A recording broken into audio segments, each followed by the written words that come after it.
I'm Dennis from Beijing Biz Travel. Today I'm going to show you around the Summer Palace in my favorite season, summertime. The Summer Palace, also called Yuan, literally means the Garden of Restful Peace in Chinese. It's one of the most visited scenic spots together with the Forbidden City, Temple of Heaven, or Great Wall in Beijing. Immense garden and a few kilometers away from the city, the Summer Palace holds its name to perfection as this was where the emperor and the imperial family used to retreat at the summertime, away from the heat that was burning the Forbidden City. This ancient royal garden is beautifully composed of palaces, temples, gardens, pavilions, lakes, and the corridors, fully radiating the natural beauty and the grandeur of the imperial gardens.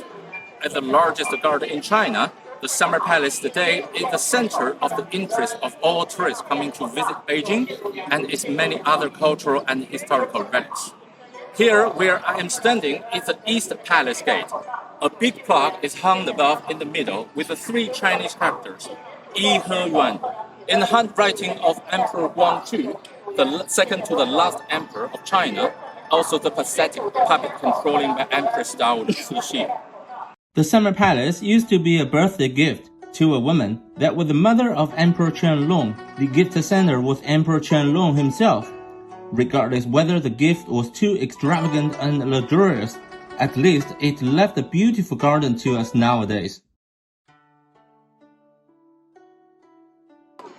The Hall of Benevolence and Longevity is the first architectural complex to be seen by visitors when entering the site. Built in 1750 but burned down in 1860 by the Anglo-French forces, it was reconstructed in 1888. This hall was originally called Qinzheng Hall to inspire rulers to manage state affairs diligently. However, during Emperor Guangxu's time, the hall's name was changed to the Hall of Benevolence and Longevity due to the famous Confucian saying, "The ruler who reigns benevolently will have a long life." The Kunming Lake area is the most famous part of the Summer Palace, covering the larger part of the garden. This is where emperors and the empresses used to relax and enjoy the cool climate of the garden, away from the heat putting Beijing on fire at summertime. Unique vistas among all that can be seen in the park, the Kunming Lake is paying tribute to natural beauty and inspiring relaxation and quietness to those having the chance to spend some time on its banks discovering its many highlights.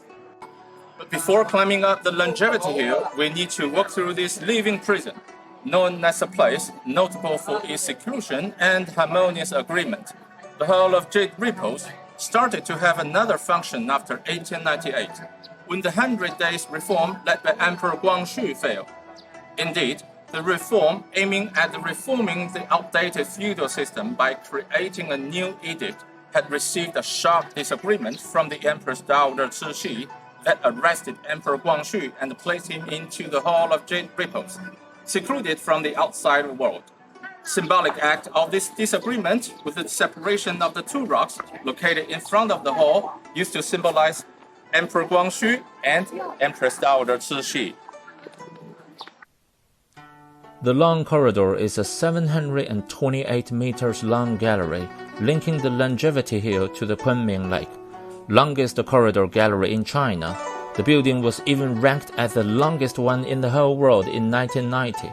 Used as a perfect promenade along the lakes, the long corridor is a unique art gallery featuring more than 14,000 pictures of landscapes, flowers, birds, human figures, and stories on its beams and ceilings. Real carrier of China's Asian history, the corridor is giving an additional touch to the place surrounded by an amazing natural scenery. Smart connector and a primary route for visiting the whole garden, the long corridor is a must-see building in the Summer Palace. Here is the Gate of Dispelling Cloud. Let's come to the hilltop. Symbol of the Summer Palace, the Tower of Buddhist Incense is an elaborate work of Chinese classical architecture. Located on Longevity Hill in the center of the Summer Palace, with buildings distributed symmetrically around its base, the tower is of a 40 meters high, 3-storied with 8 facades and quadruple-layered eaves. The whole supported by 8 pillars of lignum vitae wood, one of the most complicated structure ever realized. What a view! The bridge in distance is 17-arch bridge, connecting the eastern shore of the Kunming Lake to the Nanhu Island in the west. As an imperial worshipping tower, it enshrines a Buddha made in the Ming Dynasty, and called the Buddha with 1,000 hands and eyes, elegant and dignified. Maybe one of the most remarkable buildings that visitors notice when visiting the Summer Palace, the Marble Boat, is a structure tracing back from the Emperor Qianlong's reign. Located at the west end of the Long Corridor, the boat was built in 1755, but the fire set during the Anglo-French occupation destroyed its superstructure. Empress Dowager Cici's general reconstruction of the kingdom's ancient buildings saved the memory of the original boat, although rebuilt in an imitation of the Western-style yacht. Some wood parts hidden through a marble texture are presented in the boat, although called marble boat.